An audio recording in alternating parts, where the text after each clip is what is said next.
pastores e padres serão presos a partir do ano que vem. E agora é real, tá? Tem um projeto de lei que vai virar lei, vai ser aprovado, que torna sermões, pregações, crime de misoginia. Quantas vezes você já viu a mesma história? Se um político fulano de tal ganhar, as igrejas vão fechar. Se tal partido assumir o comando do Brasil, as perseguições vão começar a acontecer. Se a direita perder, acabou a liberdade. Mas fica uma pergunta, será que esse discurso realmente se sustenta quando é colocado diante do que a própria Bíblia diz, cara? A igreja depende mesmo de políticos para sobreviver? A igreja dependeu de político para sobreviver até agora? Ou será que parte desse medo dos evangélicos vem sendo usado somente como uma ferramenta de mobilização, de arrecadação, de influência de milhões de fiéis? É uma pergunta que fica diante da fala de um advogado do estado do Paraná, que eu estou recebendo link constantemente da fala desse cara. E eu quero analisar com vocês, ouvir, né, sem viés políticos aqui, sem paixão partidária, né, de esquerda, direita, mas vamos olhar para o argumento, para a realidade, inclusive para o que alguns textos bíblicos falam a respeito disso. Quando o assunto se trata de perseguição. Pastores e padres serão presos a partir do ano que vem. E agora é real, tá? Tem um projeto de lei que vai virar lei, vai ser aprovado, que torna sermões, pregações, crime de misoginia. O padre e o pastor que for interpretado seu sermão, sua palavra, sua pregação como machismo, ele vai ser preso como racista. Será crime de racismo ser machista. Aí você vai ler o texto diz: racismo é qualquer contexto machista. Então você imagina um pastor que está interpretando um texto da Bíblia e ele fala eventualmente em submissão da mulher fazendo uma interpretação da Bíblia. Aí uma mulher fala: isso foi machista. No século XXI, nós estamos em 2026, isso daí é uma fala machista, crime de racismo. Tá? Então a esquerda conseguiu o que eles queriam, que é fechar o cerco para as igrejas evangélicas e católicas. Cara, não vão poder pregar a Bíblia. Veja que ele está falando de interpretação bíblica. E eu aqui achando, ideologia na verdade, e eu aqui pensando que ele falaria a respeito de ser perseguido por ser seguidor de Cristo, né? Por seguir a Cristo. Mas ele está falando de interpretação. A esquerda conseguiu o que eles queriam, que é fechar o cerco para as igrejas evangélicas e católicas, que não vão mais poder pregar a Bíblia. Agora, uma coisa que poucos não entendem é que pregar o evangelho não é atacar as pessoas. Pregar o evangelho é trazer boas novas e não se meter na vida do pecador em si. Porque aquilo ali é ele com Deus. Isso é pregar o evangelho. Agora, ser perseguido por pregar o evangelho é uma coisa bem diferente de você ser perseguido por interpretar algo e querer empurrar a goela abaixo. As boas novas do evangelho é bem diferente do que ele está tentando passar aqui. Que é fechar o cerco para as igrejas evangélicas e católicas, que não vão mais poder pregar a Bíblia. Porque se algo que eles interpretarem for machismo, vai ser racismo. E é cadeia. Então você vai ver, vai acontecer de pastor sendo algemado em cima de púlpito, lendo a Bíblia porque foi interpretado como misoginia, como machista, e vai ser preso por racismo.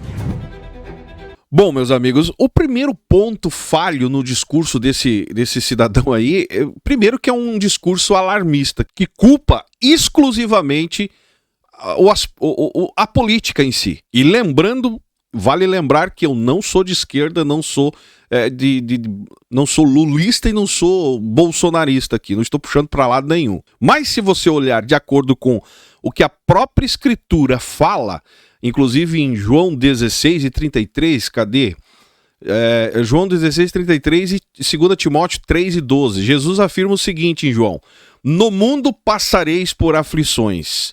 E já em Timóteo diz, a Bíblia diz o seguinte: todos os que piamente querem viver em Cristo Jesus padecerão perseguição. Ou seja, independente do sistema político, independente de direita ou esquerda, de Lula ou Bolsonaro, historicamente, teologicamente, a igreja sempre foi e sempre será contra a cultura. E olhar para a política, meu amigo, presta atenção. Quando você olha para a política humana, política terrena, como a salvadora ou a destruidora da igreja, é de uma ignorância sem tamanha, cara. Ou seja, é ignorar a soberania de Deus. É deixar de acreditar em Deus, no poder soberano dele, de manter protegendo a igreja e buscar refúgio, ajuda política. Não faz sentido para a igreja. Mas eles insistem com esse tipo de discurso o tempo todo. E olhando para a política brasileira evangélica, a bancada evangélica, como muitos conhecem, velho, é um verdadeiro corporativismo versus interesses dos fiéis. Essa é a ideia. A narrativa de que os políticos evangélicos estão lá em Brasília para proteger a fé dos cristãos cai por terra, cara, quando você começa a analisar a atuação prática deles. Se você fizer uma busca na internet, você vai ver que a atuação prática dessa bancada evangélica é proteger CNPJ, é perdoar dívidas, é proteger CNPJ e líderes e não fiéis. Porque daí os fiéis é com Deus, né? Mas a liderança não confia em Deus, então confia nos políticos. E usa essa conversa fiada de que se você não votar em tal política, a igreja vai ser fechada. Discurso alarmista. E o que você consegue enxergar dentro da atuação da própria bancada evangélica, meu amigo, é lobby corporativista. Porque o que eles fazem é manter privilégios fiscais, imunidade tributária. Dá uma pesquisada para você ver. E detalhe, na maioria das vezes só para grandes igrejas, grandes templos, grandes CNPJ. Porque quando uma igreja pequena lá do bairro precisa de alguma coisa de político, duvido você conseguir algo. Duvido você ser perdoado. Ou seja, a bancada evangélica só está no poder para beneficiar líderes. Buscando trazer concessões de TV, por exemplo, rádio, que não se usa mais, mas sempre foi isso, blindagem jurídica, perdão de impostos, porque se você olhar, as igrejas maiores do Brasil devem absurdos à União. A gente já trouxe vídeo aqui, já falamos a respeito desse assunto. A verdade é que a bancada evangélica, esses caras querem fazer parte desse contexto da bancada evangélica simplesmente para fazer-se como um escudo político para a alta cúpula das grandes denominações. Mas de interesse por manter a essência do evangelho, isso não existe, cara. Isso é um discurso desse aqui é simplesmente para enrolar, para te enganar. E depois o analfabeto, o ignorante, é os desigrejados que enxergam coisas que quem está dentro da bolha evangélica, cristã, religiosa aí, não consegue enxergar. O que ele está falando, né, deixou muito bem claro, as igrejas vão fechar e os pastores serão presos. Pastores e padres serão presos. Quem lembra da PL 122, a PL 122, que começou em 2010? Passaram-se governos, trocou governo, centro-direita, e os templos continuaram abertos. Perceba que eles tentam jogar uma ideia de medo, porque o medo é uma ferramenta, cara. E uma ferramenta política muito lucrativa quando eles jogam o terror, alarmista. Porque eles querem chamar a atenção do eleitorado evangélico. O que o advogado está tentando trazer aqui, o argumento que ele coloca, né, é uma ameaça externa, teórica, mas ignora, faz questão de ignorar a prática do que tem se realmente prejudicado o brasileiro. Vamos olhar para o 8 de janeiro. Você lembra do 8 de janeiro? O que se viu não foram pessoas sendo presas por pregar o evangelho, conforme a maioria tenta passar a ideia. Mas sim foram pessoas presas porque a política, os líderes evangélicos que têm o interesse, instrumentalizar os fiéis politicamente, que acabaram sofrendo as consequências por obedecer cegamente o seu líder. Ou seja, o dano que causou para a igreja, que nem eles tentam argumentar aí, mas o dano maior foi individual para a vida dessas pessoas, aconteceu simplesmente pela mistura de militância ideológica, política e religião. Não tem nada a ver em professar a fé, em acreditar em Cristo. Mas eles insistem em jogar o terror de que as coisas aconteceram porque são evangélicos. E os escândalos internos que acontecem dentro das igrejas, resultando em perca de fiéis, até mesmo igrejas fechadas porque o pastor se envolveu com escândalo terríveis, que se você fizer uma busca na internet, você vai ficar de cabelo em pé de ver tanta coisa que acontece por parte de lideranças que resulta em igrejas fechadas, escândalos e mais escândalos, igrejas fechadas não por decreto de política, de poder político, mas fechadas por escândalos morais, escândalos financeiros, abuso de poder cometido pelos próprios pastores e algumas lideranças pelo Brasil afora.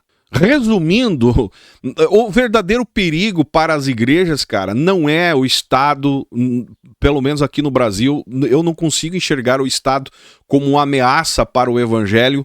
O verdadeiro perigo para a igreja brasileira não vem do Estado, o que ele pode fazer contra a igreja, mas sim é a perda da sua própria identidade e integridade. Caiu na descredibilidade de muitos fiéis. Ou seja, líderes que levaram a igreja a se tornar uma instituição desacreditada, não consegue confiar de que tudo que é falado lá tenha alguma coisa certa. Então coloque uma coisa na sua cabeça, se a igreja brasileira for perseguida, ela vai ser perseguida para cumprir o que a Bíblia diz, mas por professar a Cristo e não por serem militantes políticos.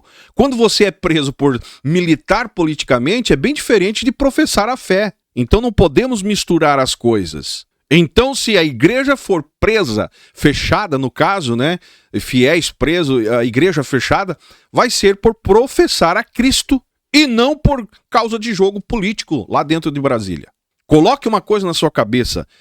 Esse povo que se envolve na política, eles enxergam você que é fiel, membro de uma igreja, como um valor político, capital político. Maior número de pessoas dentro de um templo é poder político. E os pastores, os líderes descobriram a força disso e é por isso que a gente vê tanta baboseira na internet. E diante disso tudo, para encerrar o vídeo, cara, reflita, meu amigo. Se a própria Bíblia diz que haveria perseguições, aflições nos últimos tempos por você professar a fé, por que eles insistem tanto na ideia de que isso está acontecendo por parte exclusiva de um cenário político partidário, jogando a culpa na conta de algum político ou de uma ideologia, conforme ele comenta no vídeo? Qual é o interesse dessa gente, se não é busca desenfreada pelo poder político? Se a Bíblia está falando, afirmando que haverá perseguição, aflição, oposição, né, por quem está servindo ou para quem está servindo a Cristo, por que tanto interesse da parte deles de atribuir, né, exclusivamente a um partido, a um político ou a um governo, a uma ideologia? Será que a fé cristã é tão frágil assim, cara? Comenta aí embaixo, por favor. Será que a fé é tão frágil que depende de um representante ocupar, né, um lugar no palácio lá em Brasília para continuar existindo? Será que a igreja é tão frágil assim, o evangelho é tão fraco assim, que depende de um cara lá dentro de Brasília para manter a igreja aberta? Será que o evangelho precisa de proteção política? Nunca precisou, por que vai precisar agora, cara? Para poder sobreviver? Isso tudo não passa de interesse religioso com interesse de poder político. Essa é a verdade. Você já percebeu de quantas vezes o medo foi usado para atrair votos, blindar líderes, impedir questionamento dentro das próprias igrejas? A verdade é, meus amigos, que governo passa, partidos mudam, políticos vêm e vão, alguns desaparecem, e para quem acredita que as escrituras é a palavra de Deus, você precisa entender que aquilo que está determinado dentro da palavra, dentro da Bíblia, independente de esquerda ou de direita, independente de Lula ou Bolsonaro aqui no Brasil, no caso, o que está determinado biblicamente para acontecer, vai acontecer. Não importa se é de direita ou se é de esquerda, quem estiver no poder político. E aí eu deixo a pergunta para encerrar o vídeo de vez. Para você que ouve cara igual esse e essa ladainha o tempo todo, você que é fiel, membro de alguma igreja, você está defendendo o evangelho de verdade? Quando dá ouvido a discursos igual a esse? Ou está simplesmente defendendo um projeto político? Um projeto de poder, usando o evangelho como justificativa? Responda para nós aí. Se você concorda comigo também no que eu falei, deixa o seu comentário que é importante. O seu joinha ajuda muito. Me segue nas demais redes sociais. E é isso que eu tinha para quem pediu a minha opinião sobre a fala desse advogado. Esse é o canal Fala Zay, estamos juntos por um Brasil e um mundo melhor.